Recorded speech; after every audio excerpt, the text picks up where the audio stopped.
que es estar siempre involucrados en la realización o la comprensión de la historia. Esa historia clínica no es otra cosa que un documento que en sus inicios se origina basado en una necesidad. ¿Ya? Hagan de cuenta, los pobladores, un puñado de 20 personas, deciden independizarse de su comunidad y se van. Esas 20 personas, cada uno tiene habilidades diferentes, y hay uno de ellos que maneja un poquito más que el resto porque son problemas de salud. Obviamente utilizando medicina netamente tradicional. Son 20 personas. Como es un grupo pequeño, esta persona que presta salud conoce, más o menos, las patologías que cada uno de los integrantes de su comunidad padece. Es fácil. Son pocas personas, lo conocen casi todos, y es fácil identificar, o recordar al menos qué cosa queja a cada uno de ellos. Pero ¿qué pasa cuando esta comunidad va creciendo? Ya es más difícil manejar esa información, porque más personas son más patologías, más enfermedades. No recuerdo bien cuáles son las enfermedades que ha quejado a tal o cual persona en mi comunidad. Entonces, ahí es donde nace la necesidad de un registro, de saber qué cosa es lo que ocurre dentro de lo que es el aspecto de salud en mi comunidad, en cada uno de mis habitantes o compañeros de comunidad. Entonces, ese registro se realiza con respecto a las enfermedades que cada uno de ellos presenta. Ahí, esa persona, dentro del inventario de su comunicación, de repente empieza a recabar información o hace un manifiesto de por qué son las atenciones que recibe toda la persona y tiene como un resumen. Entonces, cuando viene esa misma persona por un cuadro patológico, él tiene esa información, ¿ya? Y determina si es un cuadro parecido a lo que ya trató previamente o es un cuadro totalmente diferente. Basándonos en eso, nosotros debemos entender que la historia clínica viene a ser una herramienta.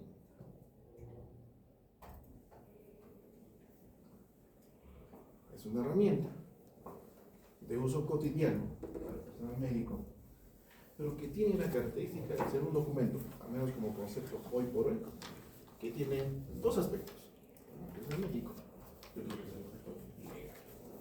Acá nosotros en la teoría vamos a basarnos en lo que es el aspecto especialmente médico, porque lo legal ya es un aspecto aparte que se ve en la parte práctica.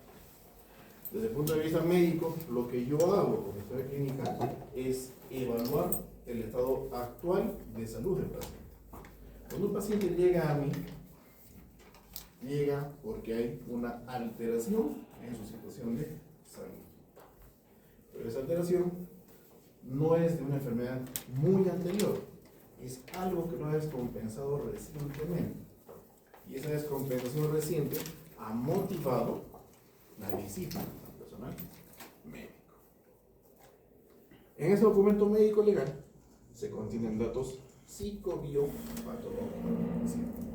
Este concepto es importante, psicobiopatológico. ¿Por qué? Porque hasta hace un tiempo atrás, la escuela antigua de medicina tomaba a la historia clínica como el registro de atención que se desarrolla en una persona. ¿Ya? No importaba las condiciones de vida de esa persona, no importaba cuál era su salud mental, lo que importaba era tratar la patología. Infección urinaria, me aboco a la infección urinaria. No interesa si la persona vive en condiciones de pésimo saneamiento, si vive en una casa de adobe que no tiene piso de madera, por lo menos todo es tierra, que no tiene servicios higiénicos, etc, etc. No me interesa. O bueno, me interesaba. Me interesaba tratar solamente la infección urinaria. Se solucionaba el problema, chao. Pero ahora no.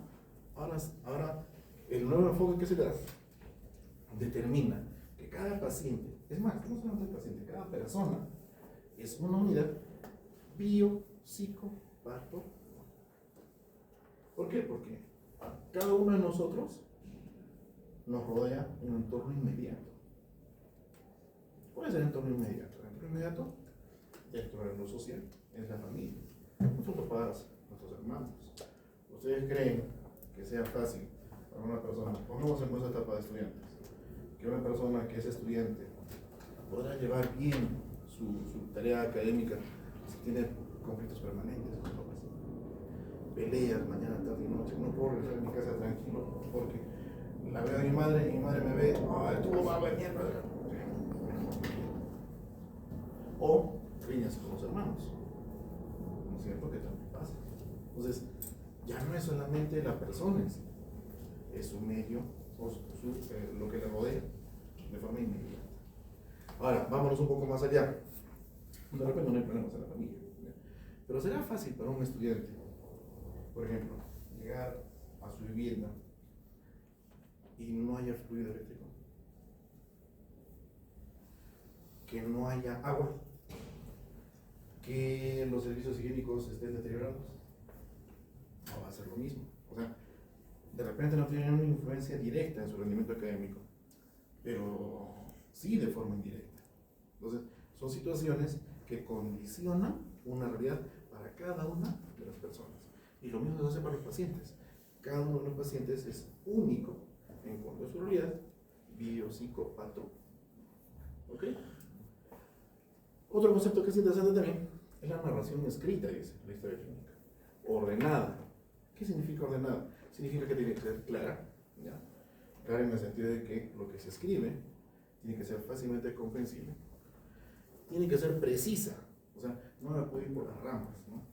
Si estoy intentando redactar un relato de enfermedad, por ejemplo, y mi paciente llega y me dice, ¿sabe qué, doctor? He comido pues algo muy pesado y me empezó a doler el abdomen, no sé qué. Será importante que yo detalle si la comida tuvo ají, no tuvo ají, estaba bien cocida, no estuvo bien cocida, tenía condimento, no tenía mucho condimento, era carne del día, era carne pasada. O será importante que yo determine de ese dolor abdominal la reacción, el tiempo de duración, el momento en el cual se presenta o dónde se exacerba, etc, etc, etc. Una cosa es dirigir la información que voy a obtener y otra cosa es irme por las ramas. ¿Hay relatos de enfermedad que tienen eso? Sí. Y ustedes van a ver en las citas clínicas que van a tener en el hospital. Algunos internos, otros hermanos mayores, redactan ese tipo de cosas en lugar de irse a lo que necesitamos saber. ¿Ok? No hay que cometer ese error. Y detallado. Entonces, si yo tengo el hallazgo clínico de un signo o un síntoma, tengo que detallar, tengo que mencionar al pormenor cuáles son las características de eso. Si hablo de un dolor cualquiera, por ejemplo, un dolor torácico, tiene que hablar de la irradiación, tiene que hablar de la duración, si esto está condicionado por los movimientos respiratorios, si tiene algún antecedente, si es la primera vez que va a pasar el paciente o no. Entonces, son muchas cosas que yo tengo que detallar en la descripción de cada uno de los signos o síntomas. A eso se refiere con detallado. Y esta narración, como su nombre indica, va a estar relacionada a los datos que tiene el paciente, ya sean estos actuales, que es la enfermedad actual, o los anteriores, que son los antecedentes. Vamos a encontrar pacientes que llegan con una descompensación aguda, cuya descompensación está relacionada al antecedente. Por ejemplo, si mi paciente tiene hipertensión arterial de larga data y ahora está llegando con una disnea clase funcional 3, 4, no puedo decir que son cuadros aislados. ¿Ya? Indagaré primero qué tal le llevó su hipertensión arterial no existe. ¿Qué tal es un paciente que no tiene apego al tratamiento? Significa que la hipertensión arterial ha seguido el curso de su enfermedad, porque ha sido tratada irregularmente. ¿Cuál es la consecuencia de la hipertensión arterial a nivel cardiovascular? Cardiopatía hipertensiva. Y la cardiopatía hipertensiva, cuando no se maneja a tiempo, empieza a modificar estructuralmente el corazón. Primero habrá una miocardiopatía hipertrófica y luego una miocardiopatía dilatada. Si estoy en un estadio de miocardiopatía dilatada, ya fue, ese corazón ya no sirve como bomba. Entonces empieza a haber falla derecha que se manifiesta de forma sistémica y falla izquierda, que se manifiesta a nivel de la circulación o de la circulación pulmonar. ¿No es cierto? Entonces, para eso yo tengo que entender bien cuál es la fisiopatología de la enfermedad. ¿Ya? Para eso tengo que revisar. Entonces, si yo voy a tomar en cuenta eso, tengo que decir, primero, el paciente puede tener mucha comorbilidad, puede tener muchas enfermedades previas, pero el cuadro actual tengo que determinar bien si tiene relación con lo que ya pasó o con las enfermedades que ya tuvo, o adelante, doctor, adelante, tome asiento. Buenas tardes. Pues hoy tenemos inicio ahora con suave. Entonces, tengo que determinar bien si la historia actual tiene una relación con esas patologías. Si no tiene relación con las patologías, es un cuadro totalmente nuevo y tengo que estudiarlo desde cero. Entonces, si tiene relación, ya más o menos puedo tener una idea de cómo estudiar. Al final, toda esta información, ¿para qué me sirve? Para determinar un juicio definitivo de la enfermedad actual. La historia clínica trata de la enfermedad actual, de la descompensación que tiene el paciente actual. Si yo entiendo eso, por ejemplo, y voy a redactar mi relato de enfermedad, no puedo iniciar mi relato de la enfermedad diciendo paciente con antecedente de hipertensión arterial hace 30 años. ¿Es el cuadro actual? No es el cuadro. Tampoco podré iniciar diciendo paciente, usuario de, qué sé yo, los ATAN con lo difícil. Tampoco. Tengo que empezar describiendo la enfermedad actual. ¿Ok? Listo. Y otro concepto que ya es un poco más, corto, es el arte, dicen, porque sí, pues, definitivamente el hecho de hacer una clínica significa un talento, que consiste en ver, oír, entender y describir la enfermedad humana. Entonces, nosotros debemos tener esa capacidad. ¿Por qué? Porque cuando vemos, ¿a qué se refiere el hecho de ver? Inspección, ¿no es cierto? ¿A qué se refiere oír? Auscultación. Y entender, ¿en qué parte entra? Entra en la capacidad que tengo yo de traducir esa información que he recibido de lo que observé y de lo que ausculté en una posibilidad diagnóstica. Estoy entendiendo la patología del paciente y en base a lo que estoy entendiendo me estoy planteando una posibilidad diagnóstica. A eso se refiere. ¿Ok? Muy bien.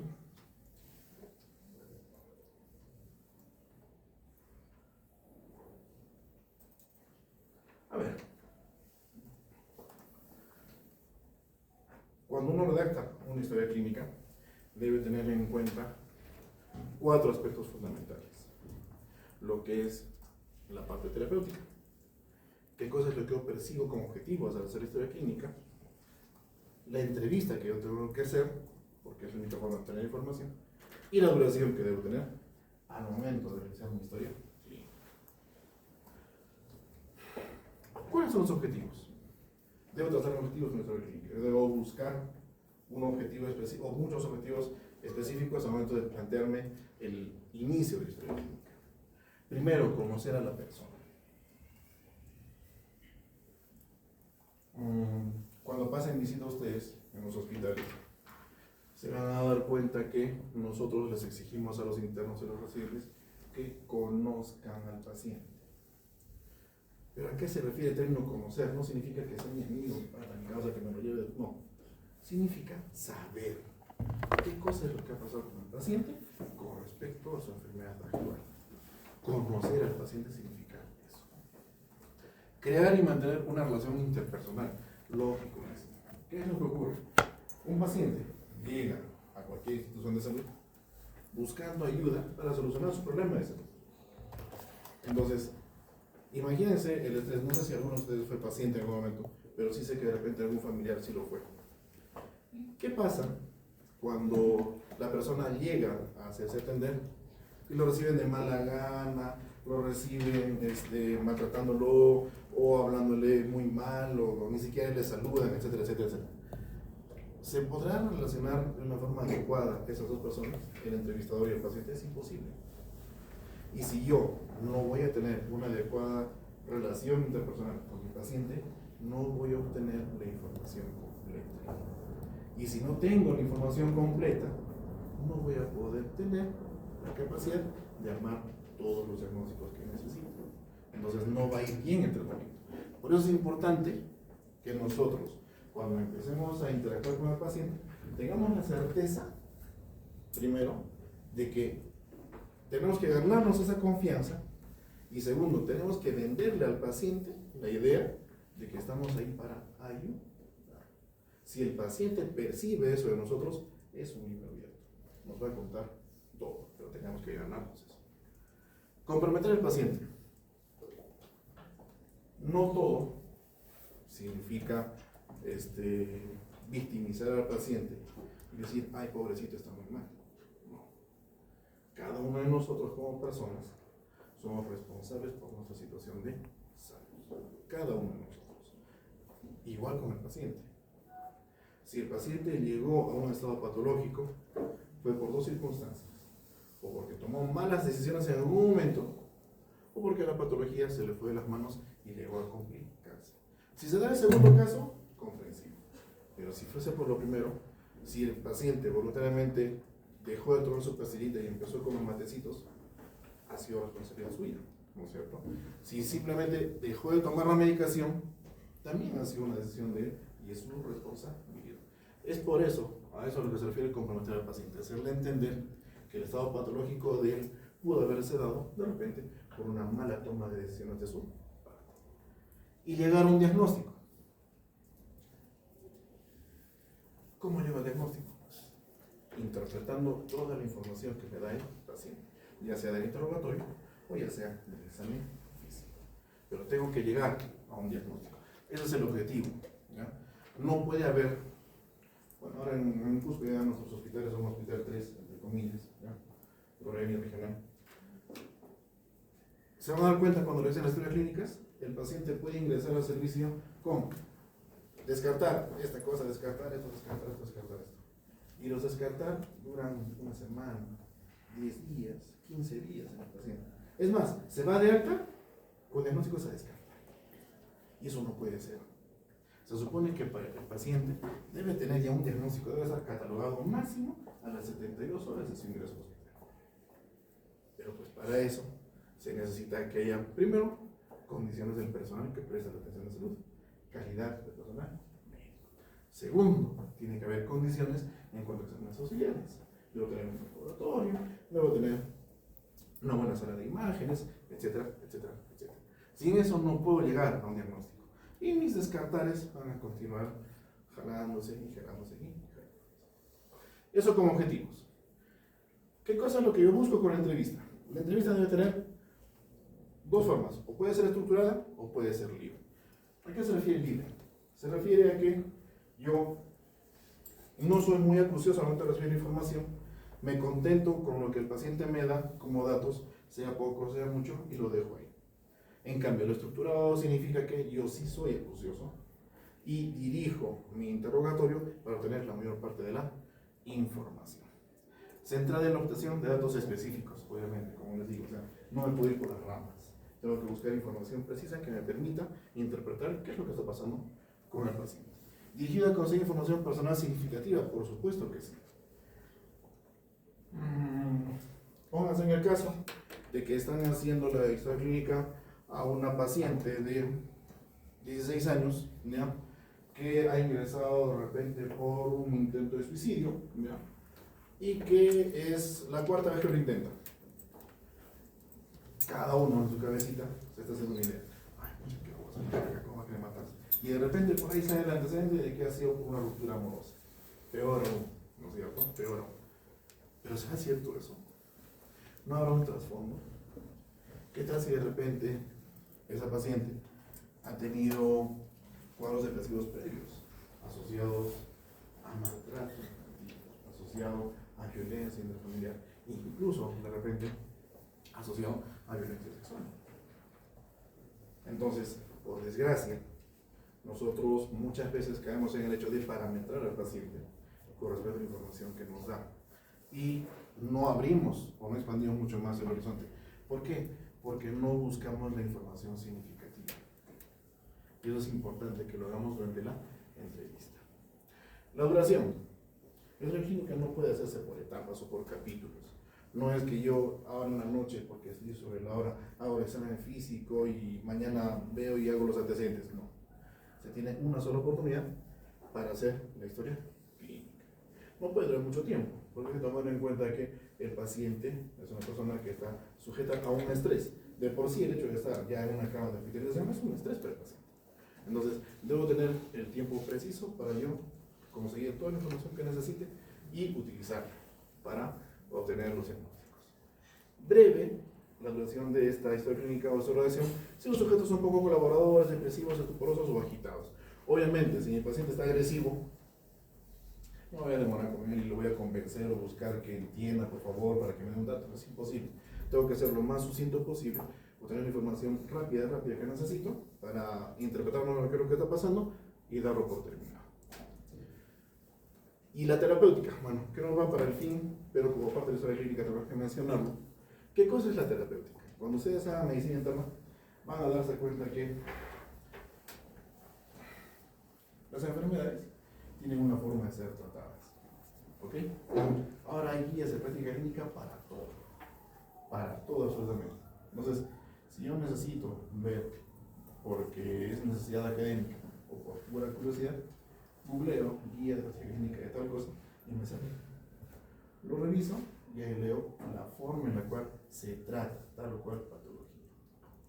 Pero por mucho que esté escrito, cada uno de ustedes a lo largo de su formación y cuando estén en contacto con el paciente, ya sea internado, ya sea según o sea residentado, van a agarrar un estilo personal para hacer medicina. Van a tener maestros, van a tener compañeros, van a tener alumnos a vuestro cargo, y de cada uno de ellos ustedes van a aprender algo diferente.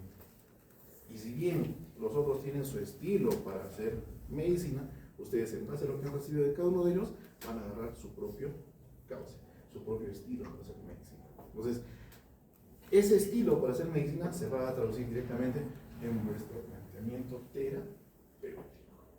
En base a lo que ustedes han revisado, en base a lo que ustedes han leído, en base a lo que ustedes entienden de las patologías, van a armarse una terapéutica para tal o cual enfermedad. Y eso va a determinar vuestro sello.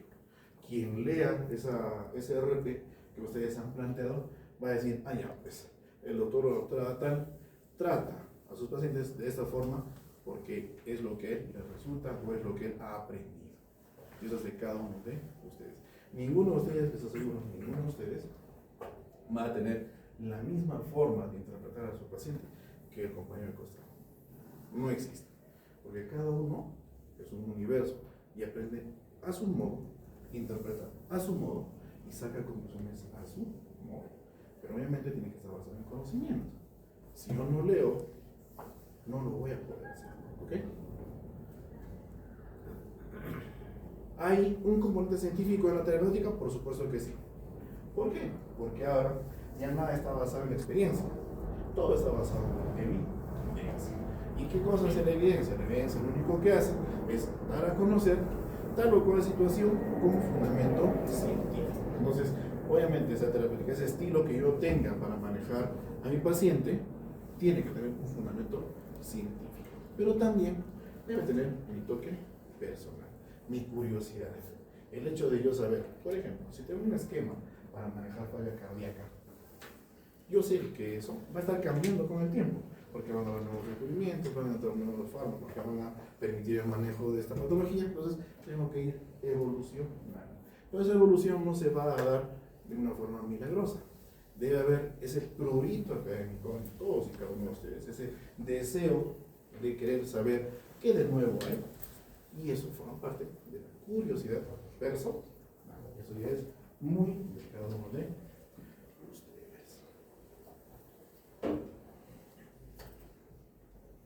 Muy bien. A grosso modo las características que tiene una historia clínica, ¿ok? Cosas que debemos tomar en cuenta teniendo ya el documento redactado. Este tiene que ser seguro, ¿ya? Significa que no es que sea de fácil acceso a cualquier persona, debe tener en su lugar y debe estar a buen recaudo. La disponibilidad, sí y solo sí, estamos frente a casos legales. Nadie puede agarrar la historia clínica del paciente, ni por mucho que sea una persona directamente relacionada por sangre. Nadie tiene derecho, excepto nosotros como tratantes. Es única. Claro, obviamente, o sea, no existen dos historias clínicas iguales para un mismo paciente, ni un paciente para dos historias clínicas. Legible, eso sí, es importante. O sea, si yo he perdido el hábito de dibujar mi letra, para redactar mi historia clínica, ahora tengo que empezar a practicar.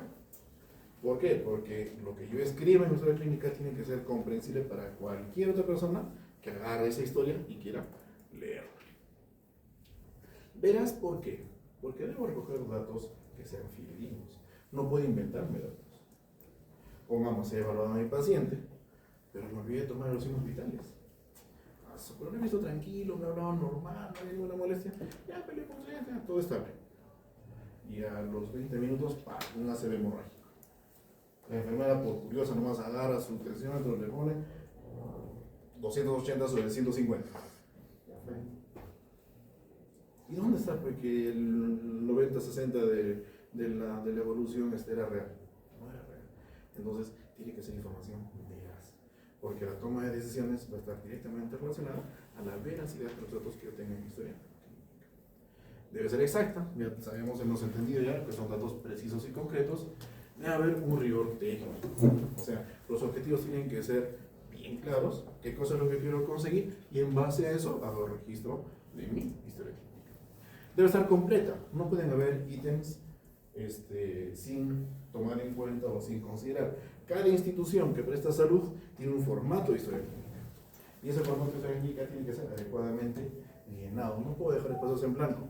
¿Por qué? Porque para fines legales, ese espacio en blanco significa una omisión. Y aunque parezca un dato irrelevante, puede, al menos el abogado que es más o menos ducho en esta situación, puede encontrar la rama por la cual ese dato resulta importante en el desencadenante. Y si el paciente fallece, pero bueno. Entonces, hay que acostumbrarnos a llenar cada uno de los ítems en las historias clínicas. Y la identificación del profesional o de la persona que hace la evaluación, obviamente. O sea, está además que haya historias clínicas que sean anónimas, no existe eso. Tiene que estar sellado y adecuadamente identificada la persona que redacta su historia clínica.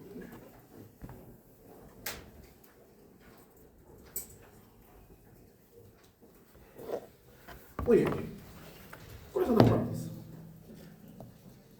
Mientras van tomando una vista de repente de lo que está acá en la diapositiva, tenemos que tomar en cuenta una cosa. La historia clínica es una forma de obtener información, de recabar información. Yo tengo dos formas de recabar información en la historia clínica. Una es mediante el interrogatorio, todo lo que es la primera parte, filiación, anamnesis, interrogatorio de enfermedad, antecedentes, etc. Y la segunda forma de obtener información es mediante el examen físico. Y hace este examen físico regional o sea un examen físico por sistemas. ¿Ok? Pero no solamente esto. Después de que he planteado o después de que he hecho en la entrevista de forma verbal, he hecho la evaluación física, tengo que digerir toda esta información y plantearme diagnósticos. Una vez que me planteo diagnósticos iniciales o diagnósticos sindrómicos, lo que hago es hacer un plan de trabajo. Ese plan de trabajo, ¿qué contiene? Contiene, primero, solicitudes de laboratorio, solicitudes de imágenes o cualquier otro medio diagnóstico que a mí me permita o corroborar mi sospecha diagnóstica o descartar mi sospecha diagnóstica. ¿Ok? Si no puedo todavía llegar a una conclusión diagnóstica a pesar de haber utilizado ese plan de trabajo, recurro a quienes tengan un poco más de información para ese fin, las interconsultas. Voy a interconsultar a cualquier especialista que yo necesite que me dé una opinión para tener una idea más clara de la patología del paciente. Una vez que yo tenga todo esto, ya puedo determinar cuáles son los diagnósticos definitivos que tiene el paciente. Y en base a esa patología que he determinado, puedo extrapolar un pronóstico y puedo iniciar un tratamiento. ¿Ok? Y una vez que se instaura el tratamiento, tengo que ver la evolución del paciente. Cómo va el cuadro clínico por el cual he ingresado y si estoy yendo de forma favorable o desfavorable. Si estoy yendo de forma favorable, continuaré el esquema que se tiene que seguir por la cantidad de tiempo que se tenga que seguir. Pero si no estoy yendo de forma favorable, tengo que replantearme el diagnóstico, volver a hacer, si es que es necesario, otra vez la historia clínica y volver a plantearme diagnósticos para volver a ver al paciente. Y una vez acabado todo esto, la epiclínica es la parte final de la historia clínica, en la cual pues consta fundamentalmente de un pequeño resumen de lo que ha considerado todo lo que es el acto médico que se ha hecho con el paciente. Acto médico es un término que ya muchos de ustedes lo habrán escuchado en algún momento. ¿Qué es el acto médico? El acto médico es todo aquello que yo hago en un momento determinado con una persona, con un paciente determinado. ¿Ok? Desde el momento que llega a mis manos hasta el momento en el cual se le da de alta. Todo lo que se hace, todo lo que se ha escrito en la historia clínica, todo lo que se le ha pedido, el tratamiento, los exámenes del doctor, todo representa un acto médico. Y ese acto médico es, desde el punto de vista legal, evaluable. Si es que el desencadenante final es muerte o, en el mejor de los casos, de repente, algún tipo de dificultad para continuar una vida normal. ¿Ya? Entonces, ese acto médico representa todo lo que nosotros hacemos en un momento específico en la atención de salud de un paciente. ¿Okay?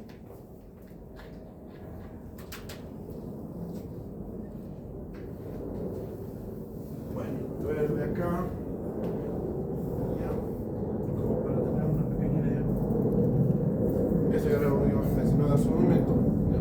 La primera parte en la cual nosotros obtenemos información mediante el interrogatorio, fundamentalmente, esos son los datos que se obtienen, ¿no es cierto? Si ustedes se dan cuenta, muchos de ellos son de interés estadístico, como la edad, el sexo, etcétera, etcétera, etcétera. Pero hay otros que sí tienen importancia o relevancia legal, y eso lo vamos a ver en la práctica. Por ejemplo, ¿tendrá importancia legal el hecho de la religión?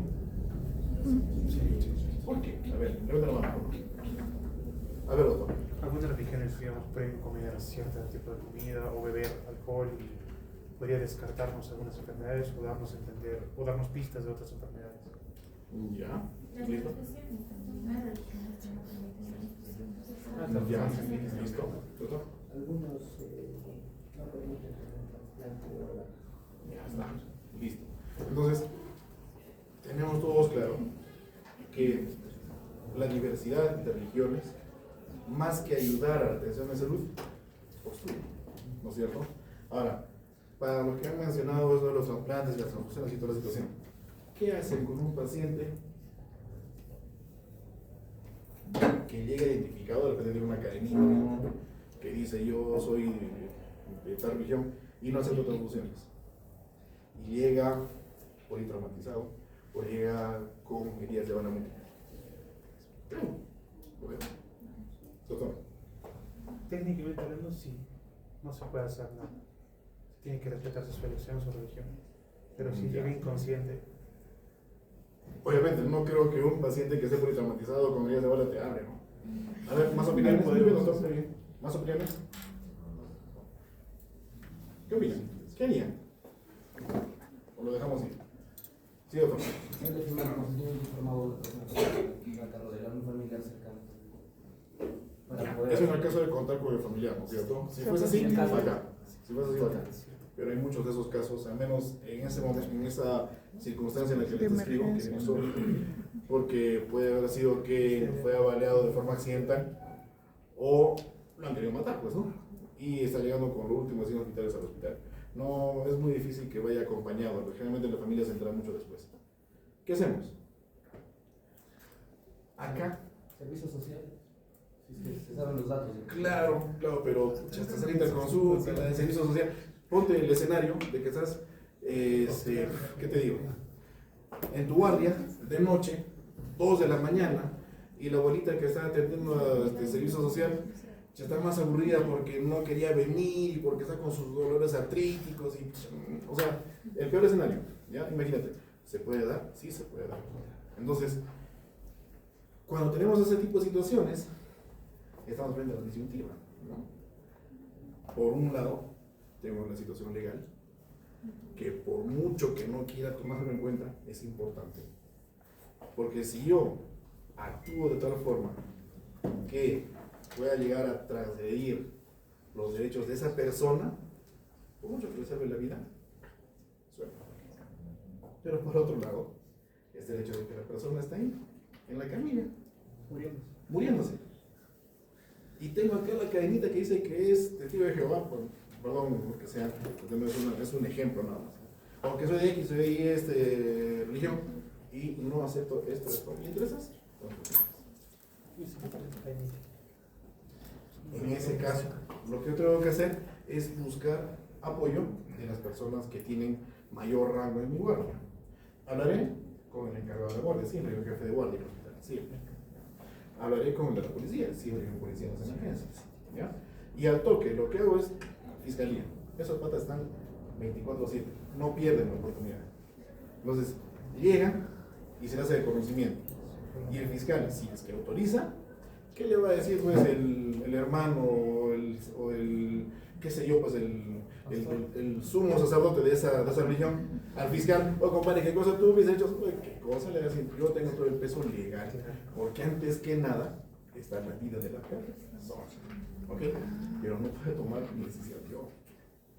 Debo tener un sustento con personas que me puedan apoyar en la decisión, ¿ok? Entonces, por eso es importante que yo tenga muy en cuenta estos aspectos que son legales. Así como se habla de la religión, también puede darse, por ejemplo, el idioma. ¿Ustedes creen que el idioma tiene implicancia legal? ¿Ilegal? Legal. Legal.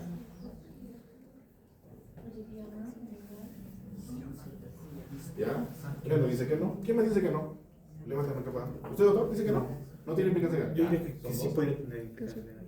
Legal, ¿ah? Legal. Sí, que sí tiene. A ver, doctor, ¿que sí tiene? Sí tiene. Ya. ¿Usted, Yo doctor? creo que sí, porque si no se le logra entender, podrían acusarlo al médico de discriminación. Personas que hablan Tibio, mucho, por ejemplo. tibio. ¿Alguien más? ¿Qué opinión? Idioma. A ver, doctor. El doctor tiene la barrera del idioma puede dificultar el hecho de dar a conocer la enfermedad del paciente al paciente. Ya. Y de repente no puedes explicarle, digamos, lo que tienes es migraña. Ya. El término migraña no puedes hacerlo un paciente que en quechua, digamos, creo que no existe la palabra migraña tal cual. O sea, esa podría ser una implicancia legal de que yo le he dicho que le duele la cabeza, pero no le he dicho que tenía migraña. Le expliqué en quechua que le duele la cabeza, pero no que tenía migraña o algo así. Ya, listo. Vamos a pulirlo, pero más o menos la idea. ¿Alguien más? Idioma.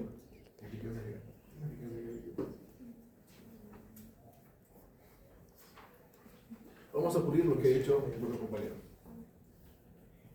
Estamos en un puesto de salud, en muy lejano, donde todavía no hay celular. Y solamente se tiene un teléfono rural que funciona con luz solar, que funciona de 8 de la mañana a 3 de la tarde, no más. Y la radio, si tienen suerte, cambias. Pero si tienes tu ambulancia, ¿ya? Si tienes tu ambulancia. Y tu centro de referencia está a 1 hora y media. Tu centro de mayor nivel inmediato, ¿no? Estás tú solo, como médico según, llegando a tus días libres, todo cansado. Y no tienes más personal que tu técnico o tu técnico. ¿Qué puede ser? Sí. ¿Y qué? Como se reparten 15-15 los libres, tú entras y tu compañero de trabajo sale. ¿Ok? Tienes un ratito ahí, de repente unos 20 minutos de intercambio. Doctor, mire, esto sí es lo que pasó, así esto, ha venido tal, ha venido cual, ha preguntado por usted, ha preguntado por ya, chao, se va. Y en lo que te estás quedando solo, llega un abuelito, ahí en la carretilla, por un vecino, y acompaña a su nietecito, un niño de 8 años. Lo dejaron a cargo, no lo podía dejar solo en la casa, y el nietecito lo acompañó a su abuelo. Todos quechonetas. Y tú no hablas ni de quechua. Hasta que busques una persona que te quiera ayudar o que te quiera servir de intérprete, se pierde el tiempo. ¿Qué pasa con la situación del idioma? Es una barrera que se tiene que intentar salvar. ¿Por qué? Porque una historia clínica se forma en base al flujo de información. Si yo no tengo un adecuado flujo de información, voy a tener malos datos. Si tengo malos datos, voy a sacar malas conclusiones. Y si voy a sacar malas conclusiones, voy a instaurar un mal tratamiento. Puede que de repente piense que es algo leve o que es algo que se puede manejar ahí nomás. Le pongo un analgésico y punto. Pero ¿qué tal si no entendí o no se hicieron entender que de repente el paciente estaba sin hacer reposiciones 2 semanas y yo creo que es un colicociclo y se me muere? Oclusión intestinal. Hasta hace unos 10 o 15 años atrás, venía uno de los hijos, mi papá se ha muerto, doctor, y le explicas, mira, esto pasó así, así, doctor, gracias por todo, doctor, me lo voy a llevar a mi papá. Ya no pasaba mayores, ahora no. Ahora viene el presidente de la comunidad, viene el teniente gobernador y viene el profesor de la comunidad. Y todos te ponen contra la pared. ¿Y qué pasó?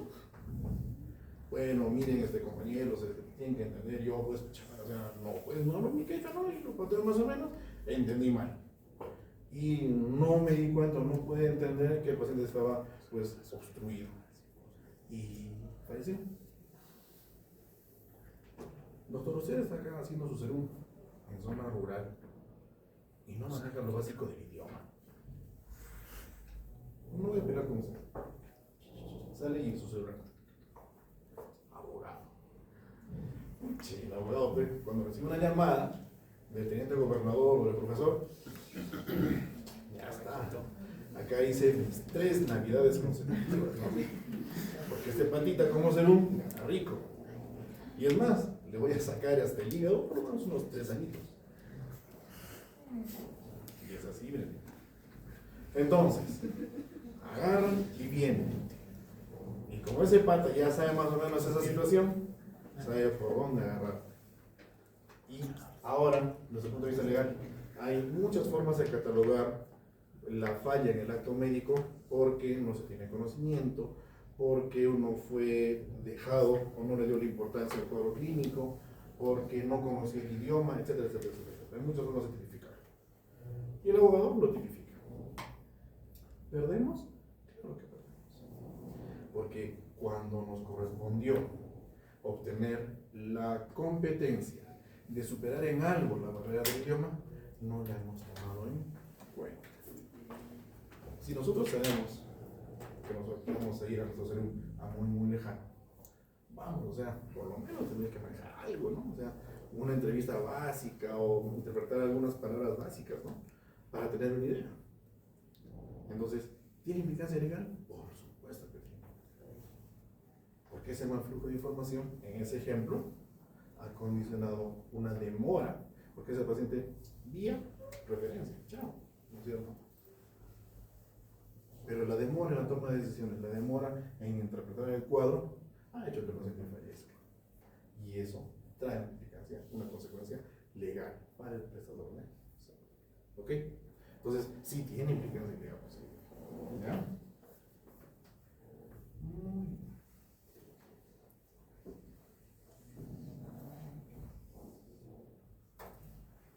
Entonces, lo hemos visto.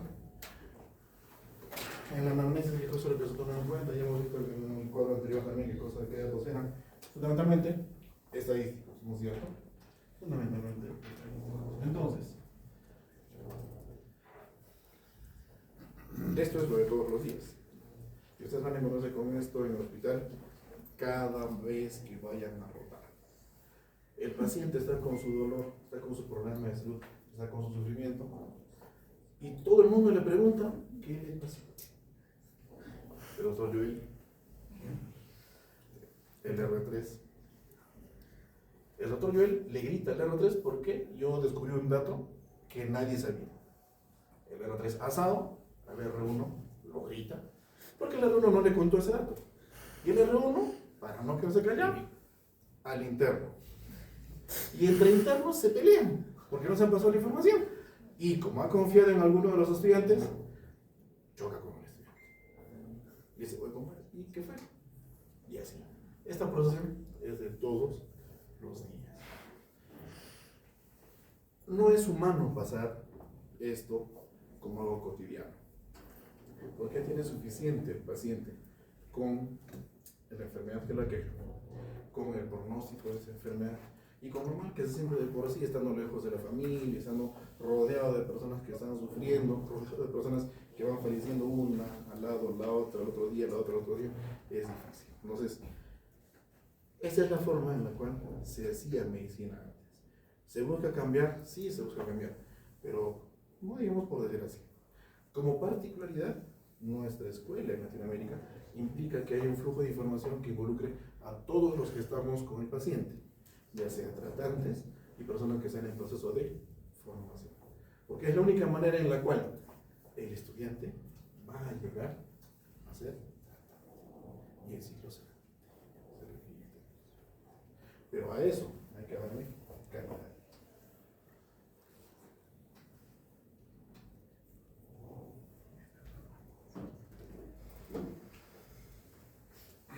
Ya, para hacer el examen físico, ya nosotros entendemos que se puede hacer de una forma general y de una forma dirigida. Entonces, el examen físico general va a agarrar aspectos que son generales para el paciente, ¿no es cierto? Si tiene o no mucho pánico adiposo, cómo está la marcha, cuál es su contextura en cuanto al biotipo, la actitud, las fases que presenta el paciente, ¿cierto? ¿Puedo salir? Claro, sí, bueno, no hay problema. Datos generales como para tener el peso, la talla, la temperatura que tiene el paciente, ¿no es cierto? Desde el punto de vista general, cómo está la piel, las mucosas y la textura del tejido celular subcutáneo y las faneras, ¿no es cierto? Para tener una idea general de cómo estamos recibiendo al paciente.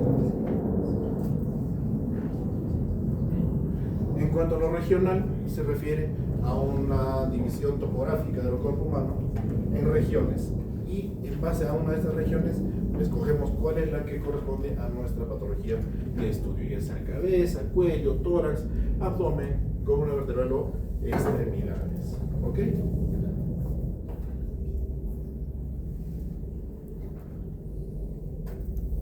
Entonces, tenemos ahora en cuenta una cosa. Nosotros, al momento de hacer semiología, seguimos una secuencia de pasos. Esa secuencia de pasos no cambia en la mayor parte de los enfoques semiológicos. Digo en la mayor parte porque hay una pequeña alteración cuando nosotros hablamos al menos de lo que es semiología digestiva. Pero para todo lo demás, inspección, palpación, percusión y auscultación. ¿Ya? Estos pasos, si bien son importantes para hacer el examen físico, su enfoque es diferente cuando yo hago consulta externa, cuando yo hago historia clínica de hospitalización o cuando hago una historia clínica de emergencia. Es totalmente diferente. ¿Deben estar contenidos los 4 pasos? Sí, pero el uso, el enfoque que se da es muy diferente. El detalle de esto vamos a ver en la práctica para que se pueda entender de mejor manera, ¿no? Muy bien, entonces tenemos toda la información. Ya el paciente me ha contado todo lo que tenía que contarme. Lo he examinado y tengo todos los datos que a mi entender son importantes que los reciba. Entonces, ¿qué hago? ¿Qué voy a hacer con toda esa información? Primero, lo que va a venir a mi cabeza es todo lo que he obtenido con información. Será importante. Me será útil al momento de plantear mi diagnóstico. ¿Será relevante esa información? Y me pongo a meditar. ¿Tendré yo la capacidad de discernir y filtrar toda esta información? Hablando coloquialmente, separar la paja del trigo y determinar cuáles datos son importantes y cuáles datos no. Con la práctica sí. Deberíamos tener la posibilidad de discernir la información que nos da el paciente y separar lo que es útil de lo que no nos es. Entonces, esa toma de decisión no necesariamente tenemos que hacer solos. Es por eso que tenemos un equipo de trabajo. El médico que crea que puede solucionar todo o que crea que puede plantearse los mejores diagnósticos solo, está equivocado. Está bien dicho y dicho. El que solo de medicina sabe, ni de medicina sabe. Tengo que saber interaccionar con mis colegas. Y si no son colegas, tengo que saber interaccionar con otros grupos profesionales que me permitan tener una idea de qué está pasando con el paciente. Siempre persiguiendo el objetivo de conseguir un buen diagnóstico y por ende un mejor tratamiento para el paciente.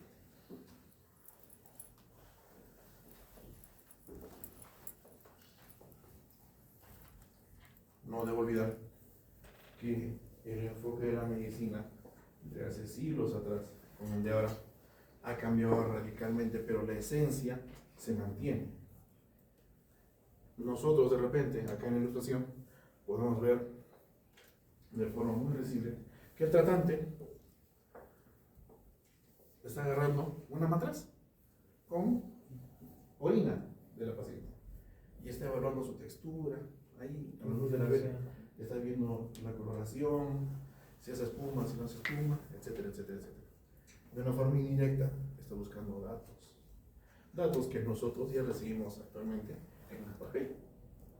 Por ejemplo, si yo recibo en el papel que proteínas en el sedimento urinario, 3 cruces, vamos, o sea, eso está espumosa, ¿no es cierto? Proteínas en orina, se ve, ¿no es cierto?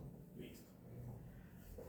Si de repente este paciente es un paciente hepatópata crónico, ¿ya?, que tiene una hiperbilirubinemia, entonces agarro la orina, también va a estar teñida de una forma diferente. Eso sí, ¿ok? De repente, esta orina va a tener como filamentos, o va a ser pequeños filamentos opacos, ¿no es cierto?, que pueden representar proteínas en orina. ¿Ok? Entonces, esto que estamos viendo acá, si bien es la prehistoria de la medicina, es la esencia sobre la cual se ha formado el criterio médico. Es en este momento en el cual se hacía mucho más uso del dato que yo obtenía evaluando al paciente que de lo muy poco que había en cuanto a exámenes auxiliares en ese época. Ahora, hay que ponernos a pensar. Si este estilo de hacer medicina no hubiese funcionado, hubiese muerto muchísima gente por malos diagnósticos. Pero pasó eso de repente en un momento. Pero fue mejorando con el tiempo. Y los hallazgos que se han dado acá, en esta etapa en la medicina, ha servido para que esto evolucione y mejoremos. Fundamentalmente el hecho de conocer al paciente. Hay que tomar en cuenta, nosotros no tratamos resultados de laboratorio, nosotros no tratamos resultados de imágenes. Lo que hacemos nosotros es tratar pacientes. Si yo veo que mi paciente tiene un cortejo sintomático, un cuadro clínico que es específico para X patología, mi examen auxiliar me puede desviar de eso y puedo pensar que es otra cosa y dejarlo sin tratamiento. Entonces, lo primero que debe darse o debe tomarse en cuenta es el criterio clínico. El examen auxiliar, sea el que sea, es solamente eso, es un auxiliar. No me da el diagnóstico, me orienta. Y en base a mi criterio, determino si lo tomo en cuenta o si amplío un poco más la evaluación complementaria para determinar o no el diagnóstico. Entonces, esa es la secuencia que debemos tener, ¿no es cierto? Cuando nosotros recibimos al paciente y hacemos una primera evaluación, ¿no?, obteniendo información, ya sea del interrogatorio o de la entrevista, el examen físico, nos planteamos una hipótesis. Nuestra hipótesis es: ¿cuál es el diagnóstico probable de este paciente? ¿No es cierto? En base a esto, nosotros lo que hacemos es intentar determinar si esta patología o si estos hallazgos clínicos o estos datos que tenga el paciente cuadran o no en alguna de las patologías. Y veo sus características. Una vez que yo ya tengo esto, intento revisar un poco más y darles a ustedes mi hipótesis diagnóstica mediante la investigación. Una vez que yo ya investigué y tengo todo el conocimiento teórico, planteo una interpretación. Aquí ya se va el diagnóstico definitivo. Y como parte del diagnóstico definitivo, me voy a instaurar un tratamiento. ¿Por qué? Porque de la múltiple cantidad de diagnósticos probables que yo me he planteado, me estoy quedando con un puñado nada más, que eran probables al inicio y que ahora son definitivos. Una vez que tengo diagnósticos definitivos, comienzo a tratar. Listo. Muy bien. Eso sería todo con respecto a historia clínica. ¿Alguna pregunta, chicos? Sí, todo claro, ¿no es cierto? Ya. Listo. Muy bien. Revisa historia clínica. A ver, doctor, bien. ¿Qué pasaría, doctor, si alguien relató una historia clínica a un colega y es sabido que los doctores no tienen tan buena letra, y la luz de su letra es incomprensible? Cuando uno quiere leer la historia clínica, no entiende correctamente. Los propios doctores no entiende la letra. ¿Qué es lo que se puede hacer? Para comenzar, ya están en un problema legal. O sea, así de arranque. Y hay que esperar a que el paciente salga de alta y no se complique. Porque si algo pasa con ese paciente, se complica, al toque va, primero quienes van a venir van a ser los del mismo hospital, viene calidad, viene la OSI, no sé quiénes más, y lacan la historia clínica y se la llevan a su oficina, ni siquiera para que lo corrija, lo vuelvas a redactar, le pongas 5 puntos de nada. Entonces, por eso, cada historia clínica tiene un autor, serio y firme de tratar. Ahora que tenemos hospitales docentes acá, lo acompaña la firma del interno, lo acompaña la firma del residente, y todos los que están involucrados en la redacción de historia clínica desfilan a dar su manifestación. Y lo fundamental es que el abogado va a decir, ¿qué rayos dice acá? Entonces, el que lo ha escrito, pues lo dice, ¿no? Pero el abogado no puede dar fe de eso, o sea, puede que le esté falseando información, o puede que, como está incomprensible, de repente la persona está queriendo salir del paso y está dando datos que no están escritos aquí. Entonces, ya se torna un problema legal. ¿Ya? ¿Alguna otra pregunta, chicos? Ya, muy bien. ¿Los pasitos horarios comenzamos a la siguiente o quieren comenzar a la subsiguiente ya? Lo siguiente. Ya. Entonces, ya está definido que los martes. Muy bien. Entonces, todos los martes, chicos, de 3 a 5.